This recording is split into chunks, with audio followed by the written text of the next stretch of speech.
Hi, it's Sandra from Asexualise.com in association with World of Quirky and Quirky Academy. How are you doing?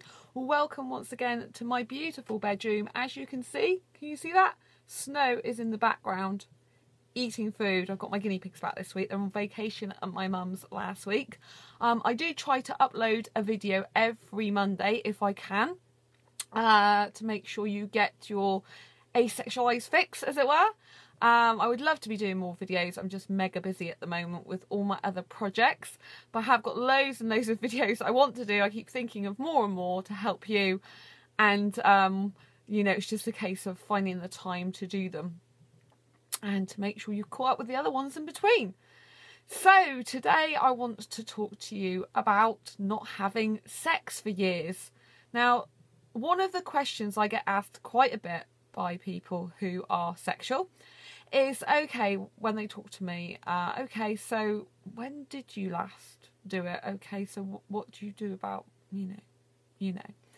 So basically, I haven't had sex for 4 years. I think it was October 2011. I know it's 2011. I think it was October 2011 was the last time I had sex, because I did have sex in the past.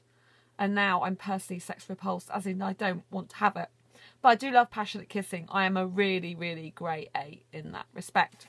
I can find a guy hot to a certain extent. I wouldn't want to have sex with him though still. And quite cute. So, yeah, not quite as cute as, you know, my piggies behind me that are making lots of noise while I'm doing this video. But still, I can find a guy really cute. And I can find lots of things attractive. I can experience aesthetic attraction, emotional attraction, as in, you know, through intimate talking, for example. I can experience intelligence attraction, creative attraction, a lot of attraction. But I don't need to have sex. So to me, having no sex is wonderful. I feel so relieved and liberated to not have had to have sex for 4 years now. I feel fantastic. It is awesome. Why is it so great? Because I don't have to worry about it. I don't have to worry about being on the pill. Yes, I was on the pill for ages. Not just because of that, but, you know, that was a huge reason why I was on the pill, to stop getting pregnant. I don't have to worry about being pregnant anymore. I used to get so paranoid that I used to go and get pregnancy test kits, because I really don't want children. I literally haven't wanted children since I was 15 years old. I really don't want anything inside me. I know some of you love children. A lot of asexuals love children and still want them, so they can adopt, or they'll have sex to have children, or artificial insemination, or other surrogate. But I will not do that. I don't want it. I decided years ago, when I was a young kid, that if I wanted to have a kid, I would adopt. I would definitely not have that inside me. I know to a lot of you it's natural. To me, it's just not good. And I get on well with kids.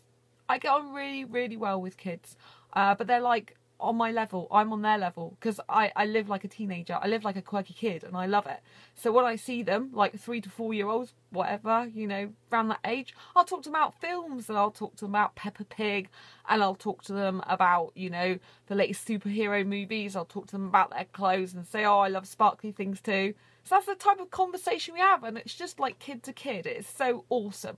And I love being like a kid in some ways, because when you're like a child, you don't worry about what people think so much. It's irrelevant. You just get on with life and enjoy it at the moment. You don't even think about having sex, obviously. So some more good things about not having sex. You know, you don't have to worry about condoms either. Because, all right, you may go on the pill, but things can happen. If you don't take it at the right time, if you have a stomach upset, it won't work. So you have to take extra contraception, such as condoms. Then you have to worry about buying them. You have to worry about storing them. You have to worry about them being nearby, because in the moment you don't want to spoil it. Not that I really like the moment anyway, and I'd rather not do it. But, you know, it's just the way it is. If a guy is up, if you like, he wants to be able to do it there and then. And you need to be able to have the condoms nearby, like hidden under a pillow or near the bed or wherever you're going to do it. Do you know what I'm saying? So you don't have to worry about that. You don't have to worry that you might be in the middle of doing some work or something you really enjoy, like painting or gardening or cooking food or whatever, and the guy or girl, whoever is going to come up to you and instigate sex. You're in the middle of doing something, maybe you really enjoy it and you do not want to have sex. You may be tired. And another thing, it hurts the stomach. Having sex can hurt your tummy, yeah? So it's not always a good thing. And it can hurt some people anyway, not just the stomach, you know? And while you're doing and having sex, you're not doing anything else. You could be doing so much more interesting things with your life. You could be learning about personal development. You could be having a really intelligent conversation and coming up with a new invention. You know, you could just be having that total emotional soul connection without any physicality whatsoever. You could be getting that deep, deep, meaningful bond with that person that sex just cannot give you. I don't believe sex can give you that deep down, lasting gut bonding between you and another person. I don't think so, because you take away everything, right? Pretend you're old, you know, and you take away everything, all the physical stuff, and then you're just left with this person. All you can do is talk to them. You might even be able to talk to them if you're really unfortunate, which I hope never happens. But do you know what I mean? It's the feelings of being bonded together by the soul that will keep you together forever, that will keep you in lasting love. You know, having that connectivity above everything else is so essential. You know, people sometimes have disabilities and their other halves leave them because they need sex in their life. That's how badly they need it. They have to have it. You know, and I do love kissing. I feel I have to have kissing in a relationship. So I do get that. I do get that you need sex. But I mean, you know, I don't get to kiss many guys. I really don't, being single for almost all of 4 years. I don't really get to kiss many guys unless I go on dates just for kissing.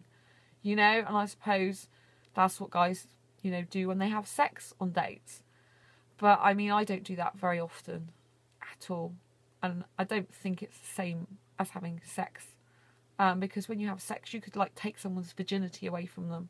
But I guess you could take their lip virginity away from them too. So I guess that's an equal valid point, really. But the point is, I feel so fantastic. I feel liberated. I don't have to worry. I don't have to stress anymore. I don't have to worry about contraception. I don't have to worry about being taken away from something. I don't have to worry about touching me in places I just don't like to be touched. I don't have to worry about showing my body. I like my body for myself. I can look in the mirror and think, yeah, nice body. But I don't want to show that to other people. I don't feel comfortable. So I like to kiss with my clothes on. You know, I feel my body and my bits are my bits, and other people's bits are their bits. And if you saw my unboxing of I Aced It t-shirt, you might have thought I was naked in that video. I really wasn't. I had an Eeyore towel on me. Yeah, so okay, I had my neck naked, but not my body. And if I was sexual, I'd be having sexually lingerie on, wouldn't I? And I'd be showing my bits. This was an Eeyore towel. You know, this is a very asexual moment, an Eeyore towel around the body. That's the difference, you know? Sexual people think sexily. How can I attract someone? I don't really think an Eeyore towel would attract anyone but another asexual person, to be quite honest with you. Not really. The sexual guys be thinking about what's underneath it. Whereas I just like the Eeyore and I just like the towel. And I thought, how else am I going to try the t-shirt on for it to look really authentic without stopping the video or stripping? And stripping was not an option. So I chose to go for the Eeyore towel. I thought it was different. Yes, some sexual guys will love the fact I've got bare shoulders. But that's their problem, not mine, you know? And I don't mind being sexually attracted to a guy. I absolutely don't mind it. You know, I really don't. But what I do mind is if they want me to do something about it. Because I am not going to have sex with you if you are out there and you want me to. Okay, I just don't want sex.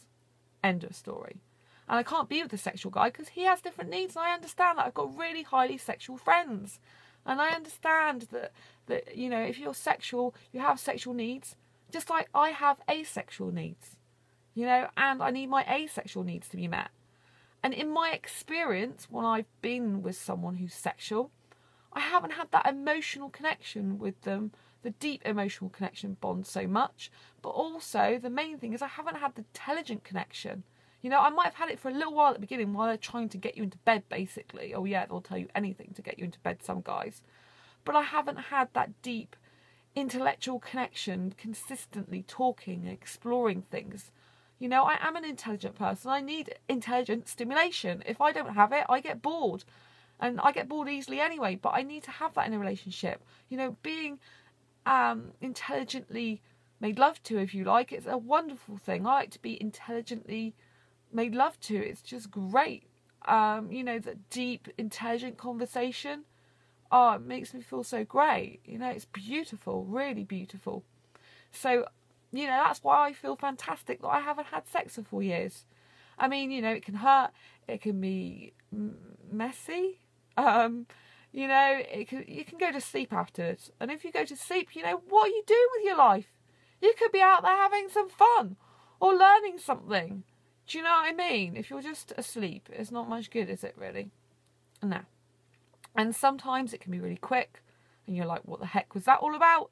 And sometimes it can take ages and you're like, please, I've had enough now. I just don't want to do this anymore. I just want it to end. And you either have to end it or you just have to carry on for their sake, which can hurt more because you're not really in the mood.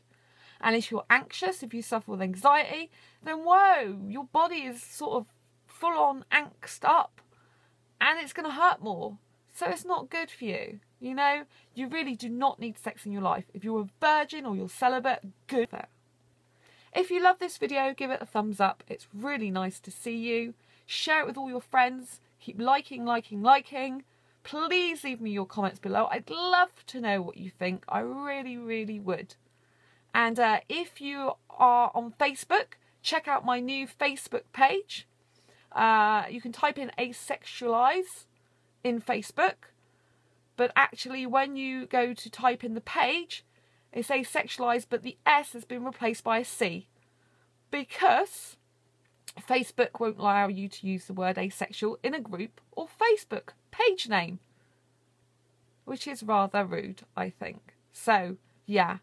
Hopefully Facebook will see this video one day and they'll change the rules on that. Because asexuality deserves to have an equal say and have its name out there throughout the world. Until next time, embrace your quirky, share this video, like, and I'll see you next time. Bye-bye.